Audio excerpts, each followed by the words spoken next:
का देश जो है, भारत पाकिस्तान का बंटवारा ही नहीं होना चाहिए, लेकिन यह दुर्भाग्यपूर्ण है, क्योंकि महाकवि इकबाल ने लिखा है कि यूनान मिस्र रोमा सब मिट गए जहाँ से, कुछ बात है कि हस्ती मिटती नहीं हमारी, सारे जहाँ से अच्छा हिंदुस्तान हमारा, हम बुलबुले हैं इसकी ये गुलसिता हमारा। पूरी दुनिया में भारत एक ऐसा देश है जहाँ सभी जाति धर्म के लोग सुरक्षित हैं।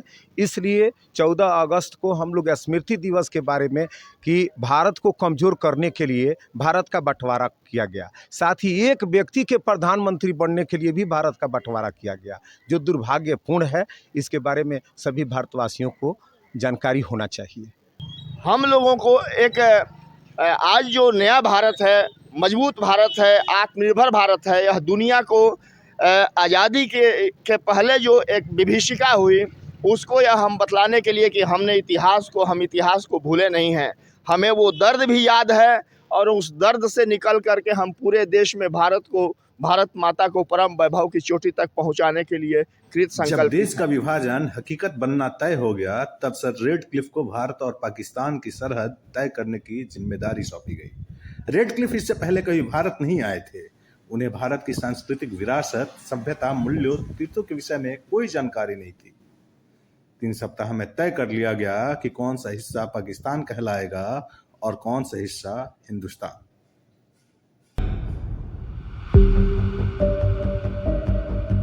सदियों से एक जैसे इतिहास, भाषा, बोली और खान पान लिए रह रहे लोग, गांव और शहर रातों रात 2 देश बन गए। करीब 1.5 करोड़ लोग रातों रात बेघर हो गए और तकरीबन 10 से अधिक लाख लोग इस विभाजन के नाम पर काल के गाल में समा गए।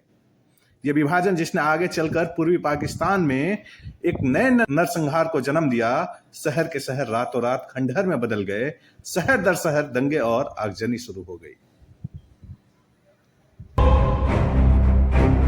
लोग जो हवेलियों में रहते थे वो अब रातों रात रिफ्यूजी बन चुके थे। अपना सब कुछ लुटाकर लोग सर्दी, गर्मी और बरसात में मीलों तक फैले काफिले हजारों की तादाद में अपनी जान बचाकर चले आ रहे थे। सबसे बुरा हाल महिलाओं का हुआ। इन्हें इस विभाजन की सबसे क्रूर कीमत चुकानी पड़ी। सैकड़ों महिलाओं का अपहरण और बलात्कार किया गया।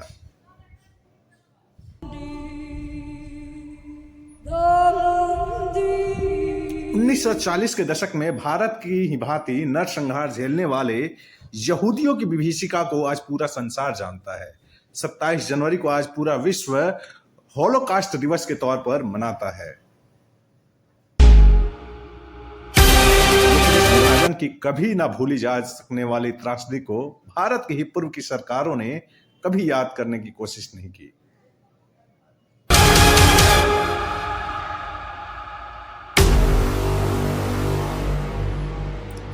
विभाजन विभीषिका दिवस 14 अगस्त का दिन विभाजन विभीषिका का स्मरण करने का दिन है। 14 अगस्त का दिन अटल जी की तुम दूर नहीं खंडित भारत को पुनः अखंड बनाएंगे, गिलगित से गारो पर्वत तक आजादी पर्व मनाएंगे। उस स्वर्ण दिवस के लिए आज से कमर कसें, बलिदान करें। जो पाया उसमें खो न जाएं, जो खोया उसका ध्यान करें, जो खोया उसका ध्यान करें।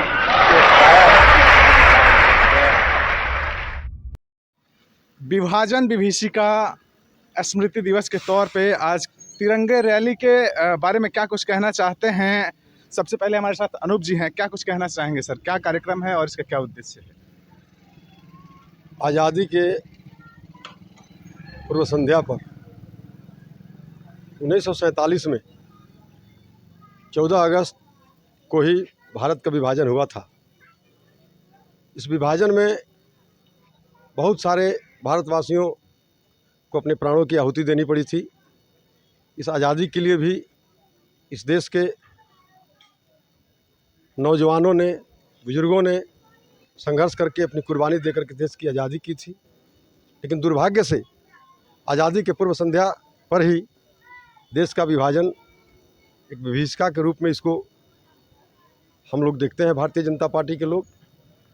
और पार्टी ने तय किया है पूरे भारतवर्ष में विभाजन विभीषिका स्मृति दिवस के रूप में हम लोग 14 अगस्त को पूरा आज देश मना रहा है। भारत के बंटवारे के वजह से जो दंश भारत के लोगों ने झेला था, उसके स्मृति के तौर पे उनको याद करते हुए, उनको श्रद्धांजलि अर्पित करते हुए ये तिरंगा यात्रा निकाला गया है। ये जो तिरंगा यात्रा है, इसके माध्यम से क्या संदेश देना चाहते हैं आप देश के लोगों को? आज देश आज़ादी का 75वां वर्ष मना रहा है, जिसे हम अमृत महोत्सव के रूप में इसे मना रहे हैं। पूरी दुनिया भारत की सनातन व्यवस्था से खौफ खाए हुए रहती है हमेशा। यह विडंबना ही है कि जब हमारा देश आज़ाद हो रहा था तो इस आज़ादी पर भी एक ग्रहण लगाने का काम वो शक्तियाँ जो भारतीय सभ्यता और संस्कृति से नफरत करती हैं, उन्होंने इसका षड्यंत्र रचा। 14 अगस्त के रात को पाकिस्तान का निर्माण हुआ और 15 अगस्त को हम भारत को स्वतंत्रता प्राप्त करने के अवसर पर हम उसे स्वतंत्रता दिवस के रूप में हम उसे मनाते हैं। ये जो परिस्थिति बनी है और देश के लोगों से कुछ छल प्रपंची नेताओं ने इस बात को छुपा रखा था। हमें सिर्फ 15 अगस्त को देश आज़ाद हुआ, 15 अगस्त को देश आज़ाद हुआ, यही कह के हम लोग मनाते रहे हैं स्वतंत्रता दिवस। लेकिन इस 15 अगस्त के प्राप्ति के आड़ में जो एक षड्यंत्र रचा गया अंग्रेज़ों द्वारा या उन लोगों द्वारा जो भारत को मजबूत भारत देखना नहीं चाहते थे, तो और बहुत ही एक सुनियोजित षड्यंत्र के तहत भारत के लोगों को इसकी जानकारी नहीं मिल सके कि 14 अगस्त को क्या हुआ था। 15 अगस्त को तो देश आज़ाद हुआ था, लेकिन उन लोगों ने, जिसमें कांग्रेस के भी बड़े बड़े नेता उसमें शामिल रहे, एक व्यक्ति के इच्छाओं की पूर्ति के लिए, तो देश उस घटना से बहुत मर्माहत है। हजारों लाखों के संख्या में हिंदू और मुसलमान मौत के घाट उतारे गए दंगों में। तो हम लोगों को एक आज जो नया भारत है, मजबूत भारत है, आत्मनिर्भर भारत है, यह दुनिया को आज़ादी के पहले जो एक विभीषिका हुई, उसको यह हम बतलाने के लिए कि हम इतिहास को भूले नहीं हैं। हमें वो दर्द भी याद है और उस दर्द से निकल करके हम पूरे देश में भारत माता को परम वैभव की चोटी तक पहुंचाने के लिए कृत संकल्पित हैं। इसीलिए हम लोगों ने आज इस कार्यक्रम, पार्टी के द्वारा तय कार्यक्रम को हम लोगों ने किया है।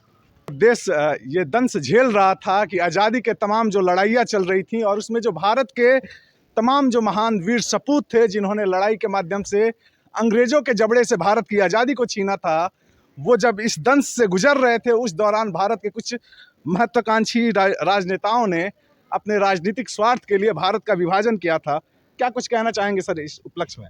हमारा देश जो है, भारत पाकिस्तान का बंटवारा ही नहीं होना चाहिए, लेकिन यह दुर्भाग्यपूर्ण है, क्योंकि महाकवि इकबाल ने लिखा है कि यूनान मिस्र रोमा सब मिट गए जहाँ से, कुछ बात है कि हस्ती मिट्टी नहीं हमारी, सारे जहाँ से अच्छा हिंदू सुता हमारा, हम बुलबुले हैं इसकी ये गुल सीता हमारा। पूरी दुनिया में भारत एक ऐसा देश है जहाँ सभी जाति धर्म के लोग सुरक्षित हैं।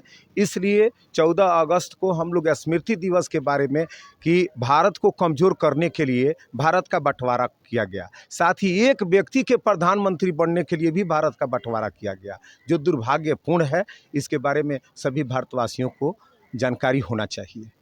देखिए, अभी तक जो ये बात है 14 अगस्त, केवल हम पूर्व वक्ता बता ही चुके हैं कि 15 अगस्त को मनाते थे। हम लोग का ये सोच है कि जब एक परिवार बंटता है तो तकलीफ़ होता है, दो भाई जब अलग होते हैं तो तकलीफ़ होता है। इस देश में अनेकों लोगों ने कुर्बानियाँ दी, उसके बावजूद हम लोगों को आज़ादी मिला। जब यह देश बंटता है तो हम लोगों को निश्चित तकलीफ़ हुआ है और हो रहा है, इसको दर्शाने के लिए, हम अपनी तकलीफ़ को दर्शाने के लिए भी इसका दिवस के रूप में 14 अगस्त को हम लोगों ने, और माननीय प्रधानमंत्री का जो सोच है उसको, आदेश को हम लोग कर रहे हैं, उजागर कर रहे हैं। क्या कहना चाहेंगे सर आज के इस कार्यक्रम के बारे में? आज के कार्यक्रम के बारे में यही कहना चाहेंगे कि हम लोग को पार्टी की तरफ से निर्देशा हुआ था, हम लोग को नेताजी लोग बताए थे, सब कुछ कहे थे कि सुबह हम लोग को मौन जुलूस निकलना है और देश की आज़ादी में बहुत शहीदों ने कुर्बान हुआ, बहुत लोगों ने भाग लिया। इसी के अवसर पर मौन जुलूस हम लोग निकाले हैं। संदापुर से लेके जो हमारे ओम प्रकाश भाई अनुप जी हैं, प्रमोद गुप्ता जी हैं और महामंत्री बहुत लोग हैं, हम लोग मिलकर सुबह निकाल दिए और अपना मौन जुलूस कर उसको अब खत्म करेंगे। तो बंटवारे का दंश भारत ने झेला था, उसको भारत के जनमानस के पटल पर रखने के लिए आज का ये कार्यक्रम रखा गया है। आप देख रहे हैं डी पीपल वॉइस। बहुत शुक्रिया।